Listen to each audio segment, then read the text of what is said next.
안녕하세요. 저자에게 직접 들어보는 책 이야기, 과학 책을 만나다의 엄지혜입니다. 150여 년 전 생물학적 관점에서 선보인 한 이론이 있습니다. 그 이론이 이 대중에게 선보인 지 무려 150년의 시간이 지났음에도 불구하고 사라지지 않고 오히려 의학, 경제, 환경에 공학, 미술 또 음악까지 사회 온 분야에 영향을 미치면서 재해석되고 또 발전되고 있는데요. 바로 다윈의 진화론입니다. 자연 선택 이론으로 대변되는 이 다윈의 진화론이 어떻게 인류의 사회생활과 또 문명에 이르기까지 다양한 분야를 아우르는 원리로 작동할 수 있는지 그 이유를 알려주는 책이 있습니다. 오늘 만나볼 책은 다윈 지능입니다.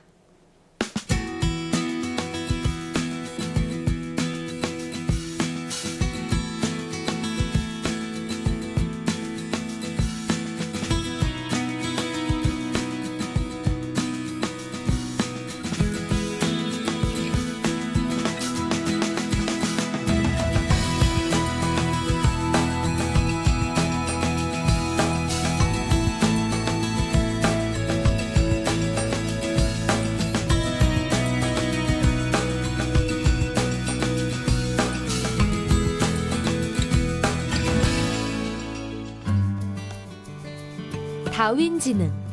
이 책은 진화론의 핵심과 현주소를 짚어보고 앞으로 다가올 변화된 지식 생태계에 동참하는 데 필요한 다윈의 지혜를 알려주는 과학서입니다.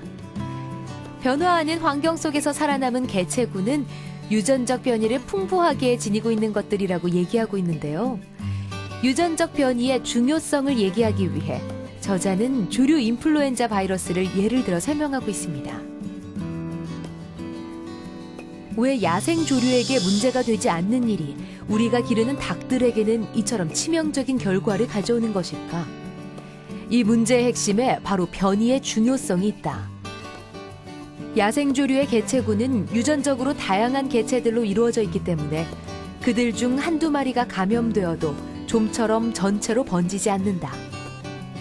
우리가 기르는 닭은 오랜 세월 특별히 알을 잘 낳는 닭들을 가려내는 인위 선택 과정을 거치는 바람에 비록 유전자 복제 기술에 의해 만들어지진 않았어도 거의 복제닭 수준의 빈곤한 유전적 다양성을 갖고 있다. 그래서 일단 조류 인플루엔자 바이러스가 닭장 안으로 진입하기만 하면 모든 닭들이 감염되는 건 시간 문제일 뿐이다. 그리고 왜 암수가 필요한 걸까라는 근원적인 물음을 던지는데요. 오히려 개체 번식에만 치중해 본다면 유성생식보다는 무성생식이 훨씬 유리합니다. 그런데도 유성생식을 하는 생물이 존재하는 이유는 뭘까요? 진화의 속도를 바탕으로 한 가설을 내놓았다. 무성생식에 비해 유성생식이 유리한 돌연변이 조합을 더 용이하게 만들어낼 수 있기 때문에 유성생식 개체군은 무성생식 개체군보다 훨씬 빠른 속도로 진화할 수 있다. 따라서 유전적으로 경직되어 있는 무성생식 개체군은 환경의 변화에 신속하게 적응하지 못하여 절멸할 가능성이 높다. 또한 무성생식을 하는 생물들은 일단 만들어진 불리한 돌연변이를 제거할 능력이 없는 반면 유성생식을 하는 생물들은 유전자의 결함을 수정할 수 있어 환경 변화에 보다 강력한 저항력을 지닌다. 철저하게 개체의 생존과 번식에 기반을 둔 자연 선택 이론은 설명하기 힘든 현상이 있는데요. 바로 자기희생과 이타주의입니다. 실제로 다윈도 자기희생과 이타주의 현상에 대해서 많은 고민을 했다고 합니다. 어떻게 남을 돕기 위해 자신의 생존과 번식을 희생하는 행동과 심성이 진화할 수 있는 걸까요? 이타주의적 행동이 어떻게 기본적으로 이기적인 개체들로 구성된 사회에서 진화할 수 있는가에 대한 논리적인 설명을 처음으로 제공한 사람은 영국의 생물학자 윌리엄 해밀턴이다. 개체 수준에서는 엄연한 이타주의적 행동이 유전자 수준에서 분석해보면 사실상 이기적인 행동에 지나지 않음을 보여준다. 유전적으로 가까운 사이일수록 당연히 이타적인 행동이 진화할 가능성이 높을 수밖에 없다. 유전적으로 가까운 사이일수록 이타적인 행동이 진화한다는 것은 개미 사회의 예를 들어 설명하고 있습니다. 개미사회의 번식을 순전히 유전자의 관점에서 본다면 스스로 번식을 하여 자기 유전자의 50%를 남기는 것보다 여왕개미를 도와 자매인 일개미를 낳게 해 자기 유전자의 75%를 남기는 것이 훨씬 더 이득이 되기 때문에 스스로 번식을 포기하는 이타적 행동이 진화한 것이다.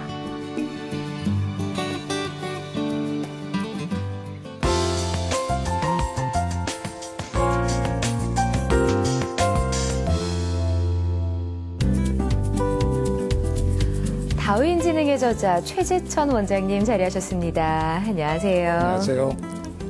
네, 다윈의 진화론에 대해서 여러 가지 설전도 짚어주시고요. 미처 알지 못했던 내용까지 꼼꼼하게 짚어주셔서 참 재미있게 읽었습니다. 우선은요, 이 다윈의 진화론을 다윈지능이라고 표현하시면서 이제 책 제목까지 정하신 이유를 안 여쭙고 지나갈 수가 없습니다. 알려주시죠. 네. 어쩌다 보니까 이제 시대가요.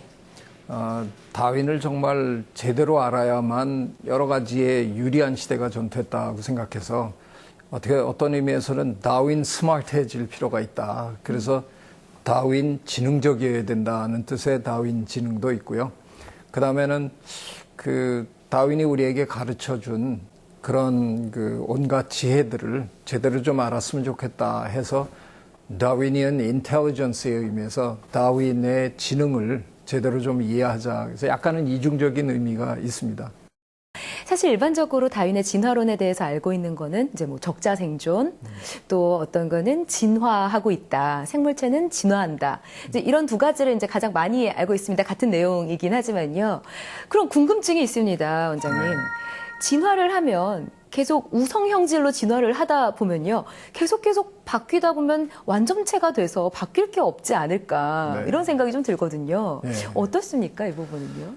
지구온난화가 지금 심각해져 있잖아요. 그래서 할 수만 있다 그러면 이제는 유전자를 조작하는 시대에 우리가 왔으니까 신혼여행 가가지고 부부가 아무래도 우리는 우리 애들을 더위에 잘 견디는 애들을 좀 만들어야 되겠다. 그래야 우리가 떠나고 난 다음에도 얘네들이 잘 살 거 아니냐. 그래서 아마 그 부부가 열심히 노력해서 첫날 밤에 정말 더위에 잘 견디는 아이들을 만들어냈다고 칩시다. 근데 갑자기 지구온난화가 끝나버리고 빙하기로 확 들어가면 우리가 그렇게 애써서 만들어낸 우리 더위를 잘 견디는 우리 아이들이 그냥 졸지에 망하는 거거든요. 멸종이죠. 진화는 이렇게 미래를 예측하고 뭔가 기획할 수 있는 게 아니라 그냥 그때그때 주어진 환경에 어떻게 하면 잘 살아남을 수 있느냐를 적응해 나가는 과정이라서 아마도 진화의 역사에서 단 한 번도 상당 기간 동안 일정한 방향으로 이렇게 선택이 진행된 적이 없을 거예요. 그래서 그 문제는 뜻밖의 쉽게 풀렸어요, 뒤늦게. 지금은 우성이라고 생각한 게 어느 순간의 환경의 변화에는 열성일 수도 있는 거니까요. 맞습니다. 다 한쪽 방향으로 우성이다라고 발달을 하다 보면 이제 그렇게 변이가 되다 보면은 문제가 생길 수 있다라는 점인 것 같은데요.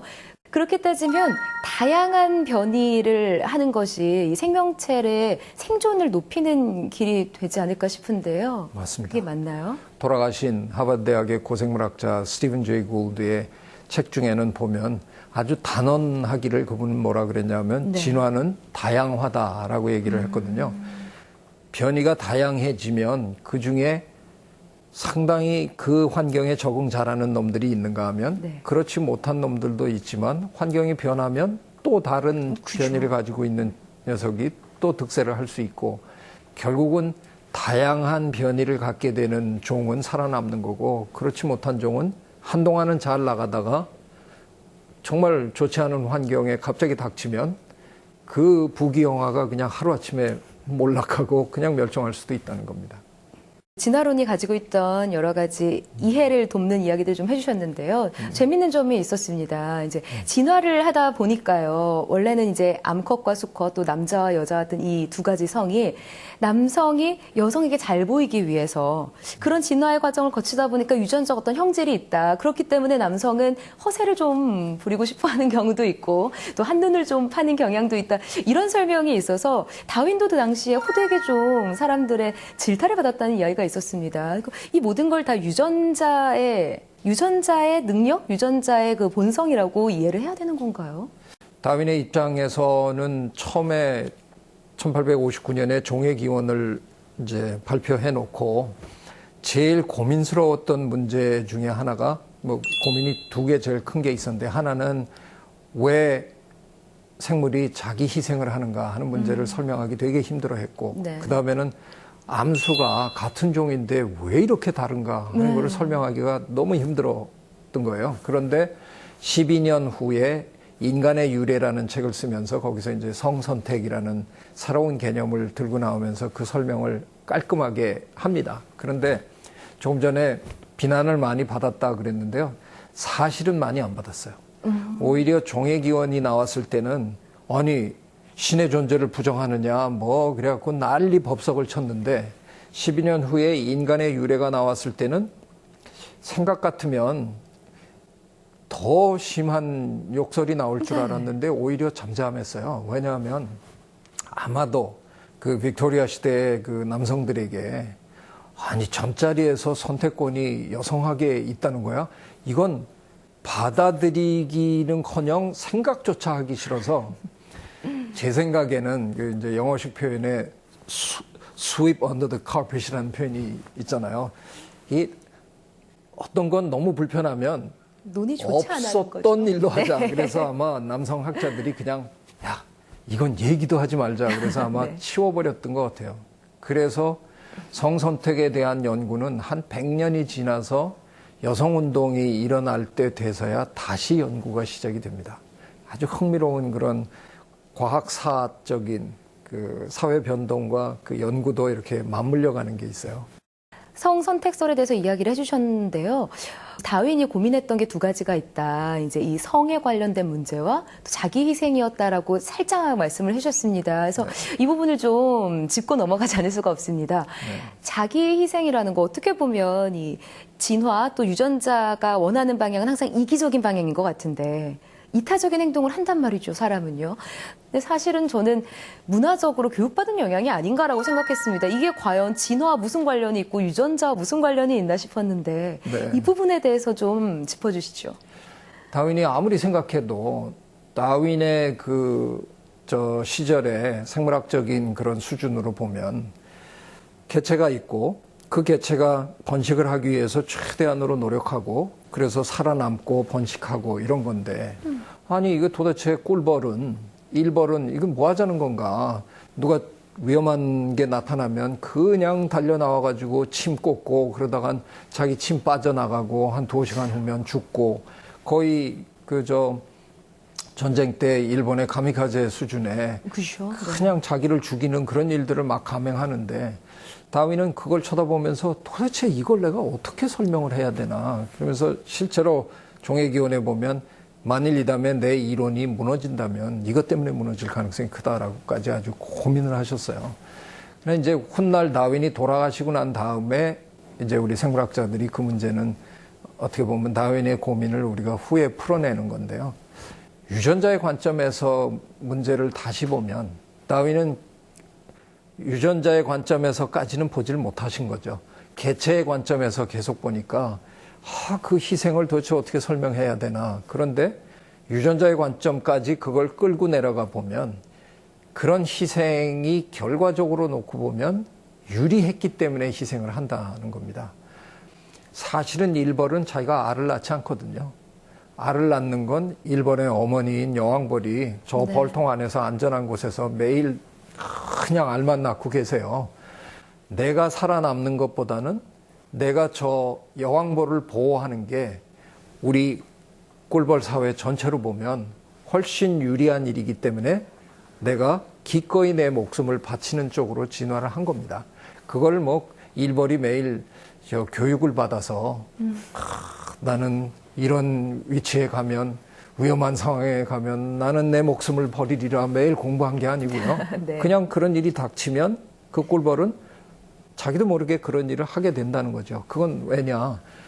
그런 그 희생 정신을 갖고 있는 일벌이 많은 벌통은 훨씬 많은 후손을 남겨서 오늘날 살아남은 것이고 그때 몸을 피한 일벌들이 많은 집단은 결국은 여왕벌이 피해를 입어서 죽어서 없어졌으니까 네. 그 후손은 지금 별로 남아있지 않기 때문에 결과적으로 놓고 보면 죽음을 무릅쓴 개체들이 많은 집단이 살아남은 거다는 거죠. 그건 결과적으로 유전자 관점에서 유리한 행동을 했다는 겁니다. 그러니까 보이기에는 이타적인 행동인데 네. 유전자의 관점에서 다시 분석해 보면 이기적인 행동이었다는 거죠. 이 설명이 이제는 가능하다는 겁니다. 네, 이 관점에서 보면은요, 이 문화라는 것도 어떻게 보면은 이 진화론의 입장에서 설명을 하실 수 있다고 보셨는데요, 책에서는.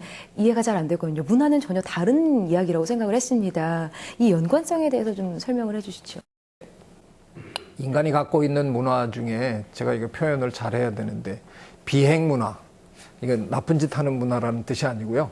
날아다니는 문화라고 네. 한번 생각해 보세요. 그래서 제가 우리가 이렇게 얘기하다가 제가 너무 재미없죠. 우리 옥상 위에서 다시 만나죠. 그 얘기는 제가 둘이 날아올라서 그 위에서 만나자. 네. 그건 불가능하잖아요. 왜?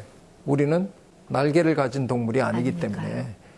그 얘기는 뭐냐 하면 날개를 만들어주는 유전자가 없기 때문에 날개라는 날개를 만드는 단백질이 안 만들어졌고 그 단백질이 없기 때문에 날개라는 구조를 갖지 못했고 그렇기 때문에 나는 행동을 할 수 없고 그래서 날면서 새들처럼 저 위에서 짹짹짹짹 하는 거를 우리는 그런 문화를 만들어낼 수 없는 거라는 거죠. 네. 그래서 결과적으로 우리가 하고 있는 이 모든 신기한 일들이 유전자가 허락하지 않은 범위 내에서 일어날 수가 없다는 겁니다.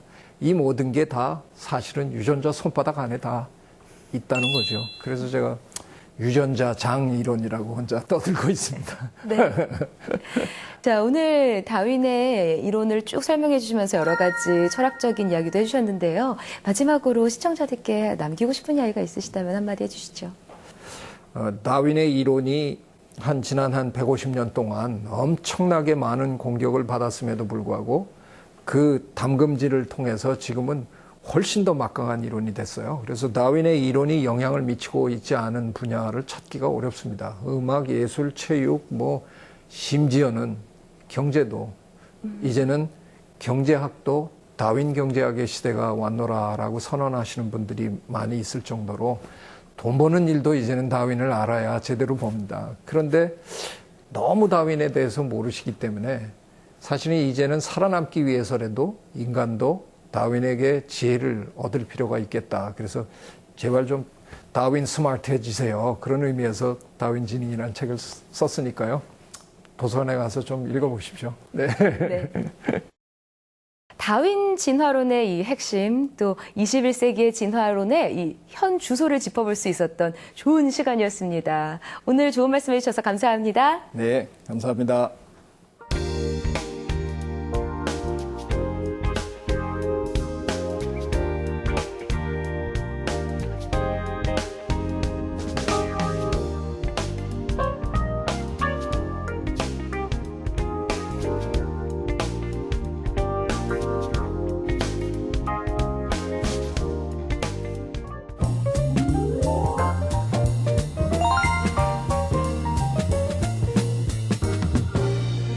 조선의 역사를 과학적 관점에서 재해석해 본다면 어떨까요? 조선시대 역사와 과학의 교차점을 찾아내서 설명해주고 있는 책이 있습니다. 또 지구의 온난화가 강추위를 불러일으킬 수 있다는 이야기를 담은 책까지 화제의 신간에서 만나보시죠. 조선과학실록. 조선왕조실록에는 당시의 교통에서부터 건설, 공업, 보건, 의학, 과학까지 전부 담겨 있습니다. 저자는 과학의 관점에서 조선왕조실록에 실린 역사를 분석하고 있는데요. 대표적인 것이 바로 오로라에 관한 겁니다. 극지방에서만 볼 수 있는 오로라를 조선시대 한반도에서 볼 수 있다는 사실이 굉장히 이상해 보이지만 과학적 논증이 가능하다고 합니다. 조선시대 한반도에서 오로라가 나타난 이유는 자북극 때문인데요. 자북극은 지구 자기장의 북극을 말합니다. 자북극은 한 곳에 고정된 것이 아니라 계속 이동하기 때문에 조선시대에 오로라를 볼 수 있었던 거죠. 옛날에는 자북극이 지금보다 훨씬 한반도에 가까이 있었으며 그로 인해 오로라를 자주 관측할 수 있었다고 합니다.